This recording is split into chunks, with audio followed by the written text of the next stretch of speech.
thinking outside of the box to help those who are unsheltered. That's what Kern County's first homeless mobile clinic aims to do. 23 ABC's Vonnie Patino went on a ride-along with the organization behind the mobile clinic ahead of their ribbon-cutting ceremony this Saturday to find out what it's all about. Hey, my name is Edward. I'm a social worker. Is it cool if I chat with you? It's a simple question, but one that many unsheltered individuals don't often get. Like most others in this situation, this man was walking alone. At first, he hesitated to talk to us, but his eyes lit up when we mentioned the hygiene kits. Got the meal ready to eat here. I don't know, you like pinto stew with ham? Sure, yeah. All right, I got different meals and stuff. Edward Robinson, the founder and CEO of The Social Servant, went through all the items in the hygiene kit. I have a full dental kit here.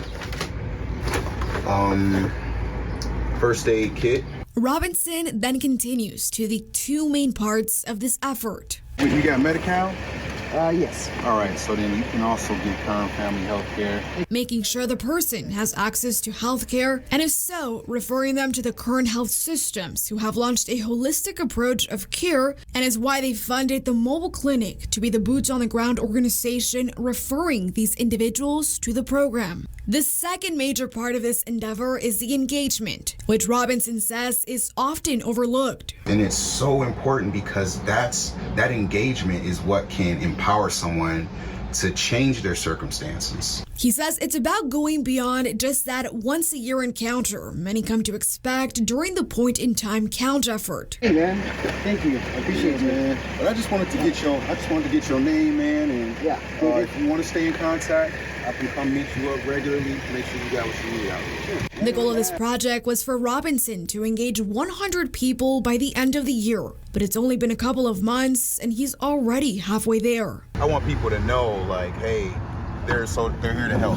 And sometimes the work is just driving around and finding people like that gentleman. But other times it's people Robinson meets that may not look like they're struggling until you really get to know them. Which takes us to visit Mustafa Cobb. This van here is a mobile detailing van.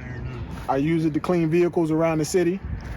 I also live in this van. Mustafa Cobb says he lost his home after a divorce a couple years ago. Before that, he says he washed cars for almost a decade and now continues to use those skills to survive.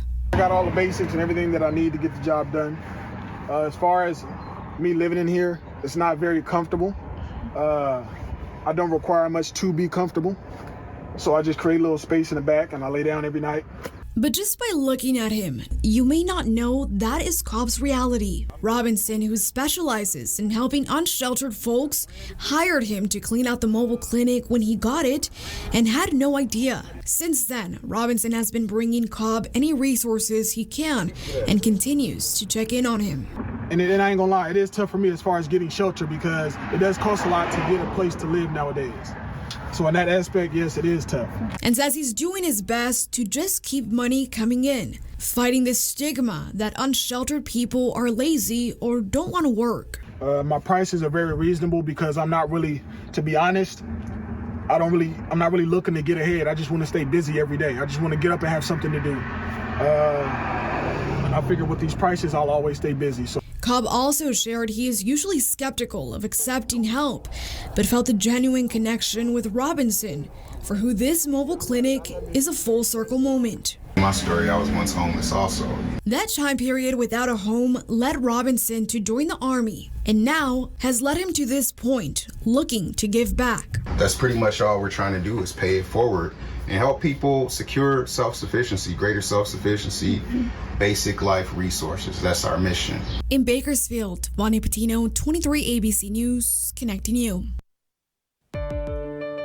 Now, aside from the homeless mobile clinic, Kern County has other projects in progress in order to address our signature issue of homelessness. We now take an in-depth look into a few of those projects. According to the City of Bakersfield's website, some projects they're working on include an expansion of the Brundage Lane Navigation Center. The city plans to add 118 beds to the location, which includes a new dorm and an expanded parking lot. They also plan to add a new open door network campus, which is set to be completed by next year. Kern Medical is also expected to add an inpatient detox facility to the location.